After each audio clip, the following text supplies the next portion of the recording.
दोस्तों, मोहब्बतों की ज़बान लिए, सच्चाइयों का जहर लिए, हौसलों का सैलाब लिए, आइए आज के इस प्रोग्राम की शुरुआत करते हैं। आज का हमारा ये एपिसोड सजदा है हमारे बुज़ुर्गों के नाम, हमारी माँ के आंसुओं के नाम, हमारे पिता की जद्दोजहद के नाम, हमारे पैदा करने वालों के नाम, जिन्होंने हमें पैदा किया, इस दुनिया में हमारी ज़िंदगी का आगाज़ किया, हमें जवान किया, दो पाँव पे खड़ा किया। मगर अफसोस की बात यह है कि जब हम खुद मुख्तार हुए, अपने पाँव पे खड़े हुए, तो हमने उन्हीं का दामन छोड़ दिया, उन्हें छोड़ दिया खलाओं में, तन्हाइयों में, दर्द में, रोग में, तकलीफ़ों में दफन होने के लिए। जब सुबह हम अखबार की सुर्खियां पढ़ते हैं तो बुज़ुर्गों की खामोशियां चीख चीख कर अपने होने का एहसास देती हैं। बहुत खौफनाक खामोशियां, बहुत दर्दनाक खामोशियां, बहुत डरावनी खामोशियां। आइए इन खामोशियों पर एक नज़र हम बिठा लें। बेटे बहू के जुल्म से तंग आकर मुंबई के बुजुर्ग दलाल दंपत्ति ने आत्महत्या कर ली। अपने जवान बच्चों से मार खाने के बाद 59 वर्षीय पुरुषोत्तम परमार अब ओल्ड होम में रहने को मजबूर हैं।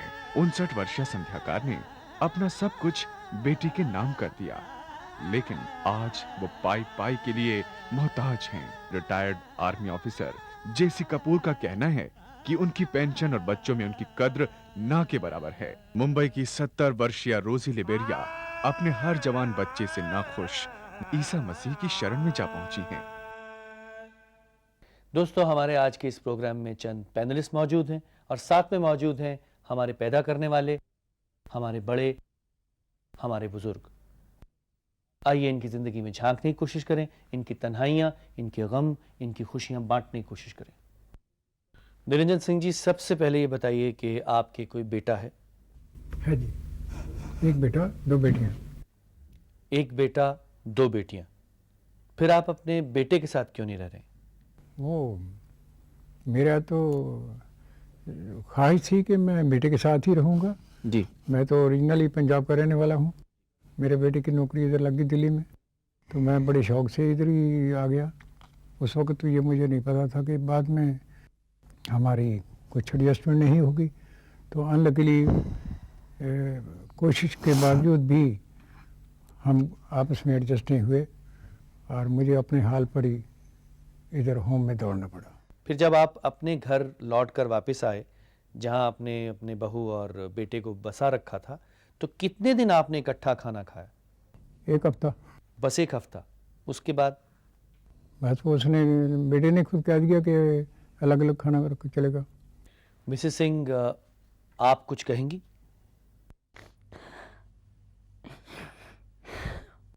सिंह साहब, जिस घर में आप रह रहे थे वो तो आपका अपना घर था, फिर आप उसे छोड़कर क्यों आ गए?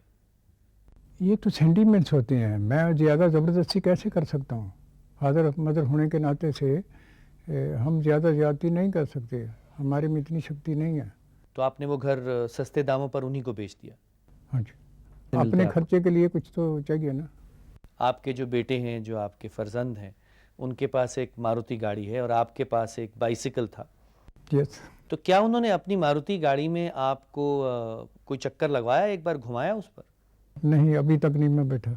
इतना सब हो जाने के बाद भी जब आपकी मिसेज रोती हैं, इतना रोती हैं, तो आप उन्हें समझाते नहीं हैं? समझाते हैं तो सेंटीमेंट्स होते हैं रोने के। जब कोई अनहोनी बात हो जाती, जैसे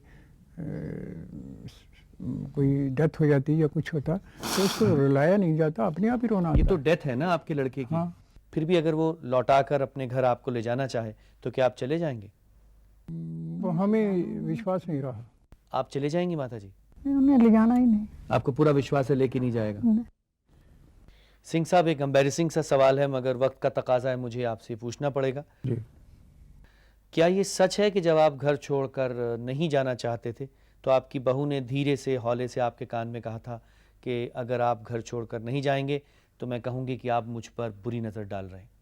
सच सच बताइएगा, दिल पर हाथ रखकर। लड़के ने कहा था। इतना सब कुछ हो जाने के बाद भी इनके आंसू नहीं सूखते।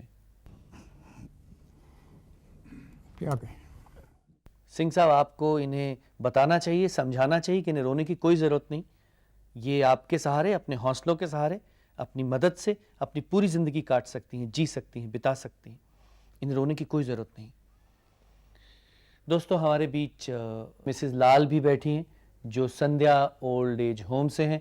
मिसेस लाल, ये जो आजकल ट्रेंड चला है कि बच्चे इस तरह से अपने माँ बाप का तिरस्कार कर रहे हैं, बुज़ुर्गों को ऐसे अकेला तन्हा ओल्ड एज होम्स में छोड़ जाते हैं और वो वहाँ उनके बगैर अकेले रहते हैं, तो आपके ख्याल में ऐसा क्यों हो रहा है? सबसे बड़ा कारण जो मैं मान रही हूँ वो भावनाओं की कमी है जी। स्वार्थ के नीचे हमारी इमोशंस, हमारी भावनाएं वो इतनी दब चुकी हैं कि हम उनको देखते ही नहीं। आज जो वो कर रहे हैं इसको प्रैक्टिकल लाइफ मानते हैं कि हमारा प्रैक्टिकल लाइफ है, हमें सुख अर्न करने हैं, सुख लेने हैं, तो उसके लिए कुछ भी करने को तैयार हैं। चाहे वो माँ बाप हों उनको छोड़ने को तैयार हैं, चाहे भाई बहन हो उनको भी छोड़ने को तैयार हैं। उनको अपने को सुख मिलना चाहिए। कोई भी माँ बाप इससे दुखी होकर घर नहीं छोड़ता कि उसको खाना नहीं मिल रहा या उसको माँ बाप कुछ और कोई तंगी दे रहा है या उसको गाली दे रहा है, ये भी नहीं होता। जब उसको अंदर से ये होता है कि मुझे इग्नोर किया जा रहा है, मुझे अनादर की दृष्टि से, अपमान की दृष्टि से देखा जा रहा है, तभी वो बाहर निकलता है। मिसेस लाल, हैरानी की बात यह है कि हमारे हिंदुस्तान में तकरीबन 6 करोड़ बूढ़े हैं, मगर बूढ़ों का कोई डॉक्टर नहीं है। जानवरों का डॉक्टर है, कुत्ते बिल्ली का डॉक्टर है, मगर बूढ़ों का डॉक्टर नहीं। जब कोई बच्चा घर में खांसता है तो कहते हैं इसकी तबीयत खराब हो गई, जब कोई बूढ़ा खांसता है तो कहते हैं इसका दिमाग खराब हो गया। जब बूढ़ा खांसता है तो उसको कहते हैं दीवार की तरफ मुंह कर ले, जी, दीवार की तरफ मुंह कर, ताकि तुम्हारी सांस की हवा हमारे बच्चों की तरफ ना आए, उनको इन्फेक्शन हो जाएगा। उसके उस बाप की गोदी में वो बच्चा, जिस गोदी में वो खुद खेला होता है, उस गोदी में वो अपना बच्चा नहीं देना चाहता कि उसकी सांस से मेरे बच्चों को इन्फेक्शन होता है। बहुत बहुत शुक्रिया। दोस्तों, हमारे हिंदुस्तान में 90% बुजुर्ग ऐसे हैं जिनकी आमदनी का कोई जरिया नहीं, कोई पेंशन नहीं, कोई नौकरी नहीं, कोई कमाई नहीं। वो निर्भर हैं अपने बच्चों पर, बेटे बेटियों पर। छोटी सी बात याद रखिए कि हमें भी बूढ़ा होना है। हमारे बीच मिसेस सुशीला बख्शी बैठी हैं, आइए इनसे मुलाकात करें। सुशीला जी, आपके घर में कौन कौन है? मेरा तो कोई भी नहीं है। आप जानती हैं कि ये सच नहीं है। जब किसी का है ही नहीं तो बेचारी क्या करेगी। आपने हमसे कहा था कि जब आप स्टूडियो में जाएंगी तो सच सच बताएंगी। नहीं था भैया, झूठ नहीं बोलना, मुझे आदत नहीं झूठ बोलना। कोई नहीं है मेरा, कोई नहीं है। आप जानती हैं कि झूठ है, तो प्लीज सच बताइए, आपका बेटा है कि नहीं? अरे छोड़ो, बेटे का तो नाम ही मत लीजिए, कोई बेटा शेटा किसी का। देखिए, जो आपके साथ घट चुका है, हो चुका है, वो तो वापस नहीं आ सकता, मगर और लोगों को आपसे फ़ायदा हो जाएगा, आपकी बात करने से फ़ायदा हो जाएगा, हज़ारों लाखों लोगों को फ़ायदा हो जाएगा। तो प्लीज़ सच बताइए, आपका बेटा है कि नहीं? बेटा तो है पर वो पूछता नहीं है, पूछता नहीं है? ना ही वो आता भी नहीं है, जी। ना पूछता भी। फिर आपने झूठ क्यों बोला था? झूठ इसलिए बोला, मैं क्या कहती, आप ही बताइए मैं क्या कहती। ये भी कहते अभी ना बेइज्जती समझती, बदनामी समझती। मैं तो कई बार कहनी है मैं किसी बस से डूब के मर जाऊंगी, मैं नहीं जिंदा रहूंगी। फिर भी बेटियां फिर भी कर दिया। बेटी बेचारी अपने घर वाली है, वो भी देखती है तो उसको भी दुख होता है, पर वो बेचारी क्या कर सकती, उसके घर में मैं रहना नहीं पसंद करती। मैं सोचती हूँ मैं बर्तन मांज लूँ, 4 कार बर्तन ला लूँ, बाहर के कोई ना कोई थोड़ा बहुत तरस तो करेंगे ना। अगर आप अपने बेटे और बहू के घर में रहना चाहें उनके साथ और बर्तन भी मांजना चाहें, तो वो आपको नहीं रखना चाहते क्या? नहीं जी, बर्तन मांजूं या ना मांजूं, वो ये चाहते ने कि जेड़ी इन्हू पेंशन मिलती सारी साढ़े हाथ च फड़ा देवे। क्या काम करती थी आप रिटायर होने से पहले कि आपको पेंशन मिलती है? मैं पहले नौकरी करती सी कहाँ? किरपाल आश्रम दे विच। क्या काम करती थी आप? यही कोई रजिस्टर लाना है या कोई चीज़ देखनी होती थी तो मैं पढ़ लेती थी तो मैं बता देती थी। उनसे मेरा सारा कुछ ही खत्म हो गया। इनको रोता देखकर, इनके आंसू देखकर, इनकी सिसकियां देखकर ख्याल आता है कि एक बच्चा 9 महीने तक अपनी माँ की कोख में रहता है, जन्म लेता है, पलता है, फिर उसी कोख को छूकर इस दुनिया में आता है, अपनी ज़िंदगी का आगाज़ करता है, अपनी ज़िंदगी की शुरुआत करता है। वही बच्चा अपनी माँ को इस तरह से आंसुओं में लथपथ छोड़ जाता है, उसका तिरस्कार करता है, उसे तन्हा, अकेला, बेबस, बेकस छोड़ जाता है। आखिर क्यों? ये जानने के लिए आइए मुलाकात करें संजय चुग साहब से, जो हमारे बीच हैं और एक लीडिंग साइकेट्रिस्ट हैं। संजय साहब, आपके ख्याल में ऐसा क्यों हो रहा है? मेरे लिए ये कई सारी चीज़ें इसमें रिफ्लेक्ट होती हैं। एक तो है कि जैसे एक प्रकार से भावुक शून्यता आ जाती है, इमोशनल आइसोलेशन एक इंडिविजुअल, एक व्यक्ति के अंदर आ जाती है, जो मैं पिछले 10 साल से भी देख रहा हूँ कि आज अगर कंपेयर करूँ 10 साल पहले कितनी थी, मेरे ख्याल से 3-4 गुना और अधिक हो गई है। उसमें कुछ आपका जो दैनिक जीवन के स्ट्रेस हैं, टेंशन हैं, सामाजिक तनाव हैं, जो भी हैं, उन सब के कारण इस चीज़ में बढ़ोतरी हुई है। कुछ मेरे को लग रहा है कि जो हमारी पर्सनैलिटी है उसमें कई मैल अडेप्टिव ट्रेट सामने आते चले जा रहे हैं। जैसे कि एक यही है मेरे हिसाब से, इतनी ज़्यादा जो है इमोशनल आइसोलेशन, इससे ज़्यादा मैल अडेप्टिवनेस एक इंडिविजुअल के अंदर नहीं आ सकती। Thank you doctor. दोस्तों, हमारे बीच मुंशी राम जी भी बैठे हैं। आइए इनकी अंधेरी ज़िंदगी में रोशनी डालने की कोशिश करें। मुंशी राम जी, आपके कितने बेटे हैं? मेरा एक बेटा है। एक बेटा है आपका? एक बेटा। आप अपने बेटे के साथ क्यों नहीं रह रहे हैं? जब वो रखता ही नहीं है तो कैसे रहें? जब तक उसकी शादी नहीं हुई थी तब तक बेटा था। जब शादी हो गई वो बेटा बरखिलाफ हो गया हमारे से और घर से बाहर निकाल दिया। तो फिर कहाँ सोए आप, कहाँ रहे? मैं सड़क पे सोया था, ईंट वाले के पास। आज मुझे 1 साल हो गया ना बेटा पूछने को आता है कि बाप मर गया या जिंदा है। मैंने कहा बेटा होगा, बुढ़ापे का सहारा बनेगा, और मेरे को ये पता होता कि बेटे ऐसे निकलते हैं तो मैं कभी ख्याल भी ना करता। अब दुख होता है आपको? अब दुख है, रात दिन रोता रहता हूँ, पूछता रहता हूँ वो आया नहीं, रास्ता देखता रहता हूँ बैठ के, वही कभी तो आएगा। अब कल परसों मैंने कहा, मैंने कोई नहीं आया तो कोई बात नहीं।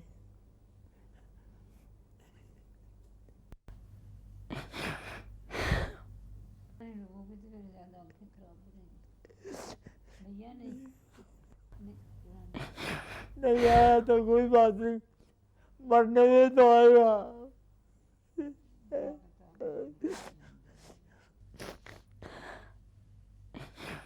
जब मरूंगा आर्थिक हिसाब से जाएगा ना।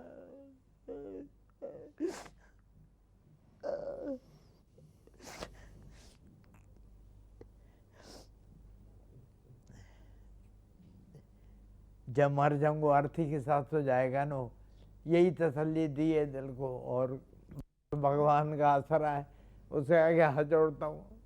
अगर आपने ये कमाई संभाल कर रखी होती तो शायद आपको आज ये दिन न देखना पड़ता। संभाल के क्या नहीं रखा मैंने? मकान बना दिया 4 मंजिला, जो बनाया वो भी सब लेके चले गए। बहू लेगी 3.5 लाख 80,000 ये ले गया लड़का। अब वापस नहीं कर रहे हैं? वापस क्या है, कौड़ी नहीं होती, बैठे रहते हैं। कुछ चीज़ खाने को जी करता है तो हरि का नाम लेते हैं। मुंशी राम जी, आमतौर से एक जो साधारण व्यक्ति है वो पागल रहता है कि मेरा एक बेटा हो, मेरा एक फर्जंद हो, मेरा एक चश्मे चराग हो, मेरे ख़ानदान का नाम रोशन करे। तो आप उन लोगों को क्या बताना चाहते हैं? भाई यही कहता हूँ, मेरी बात तो ये है, मैं तो कहता हूँ कि बुजुर्गों का बेटा पैदा ही ना हो।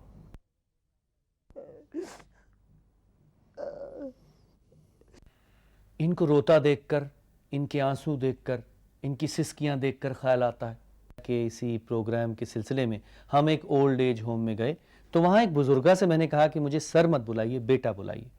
वो गुस्से में आ गई, गुस्से में कहने लगी मुझे बेटे के नाम से नफरत है, घिन आती है, मैं आपको हर नाम से बुलाऊंगी, बेटे के नाम से कभी नहीं। काफ़ी हैरानी हुई, अचंभा हुआ। संजय साहब हमारे बीच बैठे। संजय साहब, don't you think this reflects the degeneration in our society? I agree with you totally. अब इसमें मैं एक चीज़ कहना चाहूँगा, अगर हम देखें कि एल्डरली जो वृद्ध अवस्था में आदमी या औरत है, उनको जो अब्यूज़ होती है, फिजिकल अब्यूज़ है, वर्बल अब्यूज़ है, इमोशनल अब्यूज़ है, अगर हम देखें कि अब्यूज़ करने वाला कौन है जी, कम से कम 80 से 85% केसेस में उनका एक करीबी रिश्तेदार होगा जी, बेटा होगा, बहू होगी, मैं आज ये लिख के दे सकता हूँ कि बड़े होकर जब इनकी एज में इनके ही बच्चे आएंगे, बेशक 60-70% चांसेस हैं कि उनको भी उसी तरह का ये इमोशनल डेप्रीवेशन या निग्लेक्ट का सामना करना पड़ेगा जो आज वो अपने माँ बाप को दे रहे बेशक। हैं। संजय साहब, आपका बहुत बहुत शुक्रिया। तो दोस्तों, अब ब्रेक का वक्त आ चुका है। इससे पहले कि हम ब्रेक लें, हम आपसे ये बता देना चाहते हैं कि जिन बुज़ुर्गों ने हमारे यहाँ दस्तक दी है, हम कोशिश करेंगे कि उनकी मुश्किलें आसान कर सकें। दोस्तों, कुछ बुज़ुर्ग लोग अपनी बीमारी की वजह से या किसी और वजह से स्टूडियो में नहीं आ पाए हैं, इसलिए हम उनसे मुलाकात करने उनके ओल्ड एज होम में जा रहे हैं। ऐसे ही एक बुज़ुर्ग से हमारी मुलाकात हुई, आप भी मुलाजा फरमाइए। अपनी मर्जी से कहाँ अपने सफर के हम हैं, रुख हवाओं का जिधर उधर के हम हैं। पहले हर चीज थी अपनी, मगर अब लगता है अपने ही घर में किसी दूसरे घर के हम हैं। वक्त के साथ है मिट्टी का सफर सदियों से, किसको मालूम कहाँ के हैं किधर के हम हैं। भाटिया साहब, आपके कितने लड़के हैं? लड़का एक ही है। तो आप अपने लड़के के साथ क्यों नहीं रह रहे हैं? ऐसा है साहब, उसका बिजनेस बहुत ज़्यादा हो गया है। वो कभी किधर चलाता है, कभी इधर चलता है, मेरे को नहीं रख सकता। तो आपने अपना घर, अपनी जायदाद, अपनी दौलत सब उनके नाम क्यों कर दी? ऐसा है साहब, उसने मेरे नाम तो रहने नहीं दिया ना। जो मेरी थोड़ी बहुत चीज जायदाद थी, मैंने लगा के उसमें लगा दी बिजनेस में। जो मेरी थी अपनी, वो मैंने बिजनेस में लगा दी। बिजनेस के बाद जो कमाई हुई वो अपने पास रखता रहा और उसने अपने जायदाद बना ली। फिर मेरे को पता ही नहीं लगा क्या हुआ। आपको पता ही नहीं चला? जब आपको पता चला कि उन्होंने आपकी पूरी जायदाद अपने नाम कर ली है, तो आपने क्या किया? मैंने उसके नाम चेंज करने के लिए सवाल ही नहीं पैदा होता जी। मेरे पास कोई ताकत नहीं थी बोलने की, मेरा कोई साथी नहीं था, वही था। वो अपनी मर्जी करता था, मैं फिर उसको क्या कह सकता। ये तस्वीर जो आपने अभी मुझे दिखाई है, इस पर हार क्यों डाल रखा है आपने? हार तो मर जाने पे डाला जाता है ना। आपने तो बताया कि आपका बेटा तो जिंदा है। ऐसा कुछ भी समझ लो जी। आप अपने मुंह से बताइए। नहीं, मैं कुछ भी नहीं, उसके बारे में मैं कुछ नहीं कह सकता। जिंदा है या मुर्दा है, मेरे लिए कुछ। यानी आपके हिसाब से वो मर चुके हैं? हाँ, ऐसे समझ लीजिए। जब मेरे को देखता ही नहीं जी, जब मेरे को पास आता नहीं, ना पूछता है, ना कोई लेन देन ही नहीं है, कोई बात ही नहीं है। खुदा ना खास्ता जब भी आपका आखिरी वक्त आएगा और आप अपने बेटे को फ़ोन करेंगे, तो क्या वो आपको लगता है कि आ जाएगा? नहीं आया। आखिरी वक्त पे भी नहीं आएगा। भाटिया साहब, शायद आपको ये इल्म नहीं कि इस प्रोग्राम के लिए हमने आपके बेटे से भी मुलाकात की थी और उनसे पूछा था कि अगर वो हमारे प्रोग्राम में आना चाहेंगे, तो उन्होंने कहा था कि उनका आपसे कोई रिश्ता, कोई नाता, कोई संबंध नहीं है। दोस्तों, हमारे बीच सेंट मैरीज ओल्ड होम की चेयरपर्सन कमलेश जेकब साहिबा बैठी। आइए इनसे पूछें कि कमलेश जी, अक्सर ऐसा देखा गया है कि जिन बुज़ुर्गों को बच्चे ओल्ड एज होम में छोड़ जाते हैं, वो इतना सब हो जाने के बाद, इतनी मुश्किलों के बाद, इतनी तकलीफ़ों के बाद भी खुलकर अपने बच्चों की बुराई नहीं करते, उनके बारे में कुछ ज़्यादा नहीं बताते हैं, उनको क्रिटिसाइज़ नहीं करते हैं। ऐसा क्यों होता है? ये तो मेरे ख्याल में कुदरती बात है। ये आपको अपने बच्चों से मोहब्बत प्यार तो रहता ही है, और बच्चे कुछ भी करें, माँ बाप मेरे ख्याल में उनको बहुत हद तक माफ़ करते हैं। हमारे सामने एक एग्जाम्पल मौजूद है, बराबर कर रहे हैं ये। जी हाँ। कमलेश जी, मुझे याद आ रहा है कि आपने एक किस्सा मुझे सुनाया था कि एक महिला का इंतकाल हो गया था और आपने उनके घर वालों को फ़ोन किया, उन्हें बुलाया, मगर शायद उनके घर से कोई आया नहीं। उनका बेटा जो था, उसको हमने बताया कि तुम्हारी मदर की हालत बहुत नाजुक है, वो कभी भी गुजर सकती हैं। उसके बावजूद वो दिल्ली से बाहर चले गए, और जब वो इंतकाल कर गई तो हमने उनके यहाँ फ़ोन करा, बताया कि भाई उस दिन रात को बारिश भी बहुत हो रही थी, उसके बावजूद हमने उनको खबर भिजवाई कि भाई आप आ जाइए, वो गुजर गई हैं। लेकिन कोई नहीं आया। दूसरे दिन हम लोगों ने काफ़ी देर तक इंतज़ार करा, 2-2.5 घंटे फिर इंतज़ार करा कि शायद आ जाए। जब कोई नहीं आया तो हमने जाके उनको दफना दिया। जब दफनाने के बाद लौटे हैं होम में, तो उनके पोता पोती वहाँ इंतज़ार कर रहे थे। इनके पास एक पुराना ब्लैक एंड वाइट टीवी था और कुछ सामान था उसको लेने के लिए, लेकिन उनको दफनाने के लिए कोई नहीं आया। हमारे पास बराबर यही होता रहता है। शुक्रिया कमलेश जी। आज के इस कार्यक्रम के आखिर में मुझे इतना ही कहना है कि दोस्तों, ऊपर वाले का ये निज़ाम है कि वो आपको रात रात में बूढ़ा नहीं कर देता। उसका निज़ाम है कि वो आपको धीरे धीरे बूढ़ा करता है। पहले आपके एक सफ़ेद बाल आता है, एक झुर्री आती है, आपके दांत चले जाते हैं, आपकी आंखों की रोशनी चली जाती है, एक दो ऑपरेशन हो जाते हैं, फिर आप बूढ़े होते हैं। जब आप हर चीज़ की तैयारी करते हैं, बच्चों की ज़िंदगी की तैयारी करते हैं, उनके स्कूल की तैयारी करते हैं, उनकी शादी की तैयारी करते हैं, तो फिर अपने बुढ़ापे की तैयारी क्यों नहीं करते हैं? क्यों अपना सब कुछ अपने बच्चों पर कुर्बान कर देते हैं? अपनी दौलत, अपना सरमाया, अपना पैसा, सब कुछ उन्हें दे देते हैं और खाली हाथ बैठ जाते हैं। क्यों? खुदाया, हम सबको बूढ़ा होना है, इसलिए बुजुर्गों का, बड़ों का, पैदा करने वालों का तिरस्कार करना छोड़ दीजिए और सम्मान करना शुरू कर दीजिए। हमें कोशिश करनी चाहिए कि अपने इस मुहिम में हम कामयाब हों, अपने इस मूवमेंट में, अपने इस आंदोलन में हम कामयाब हों। हमें कोशिश करनी चाहिए।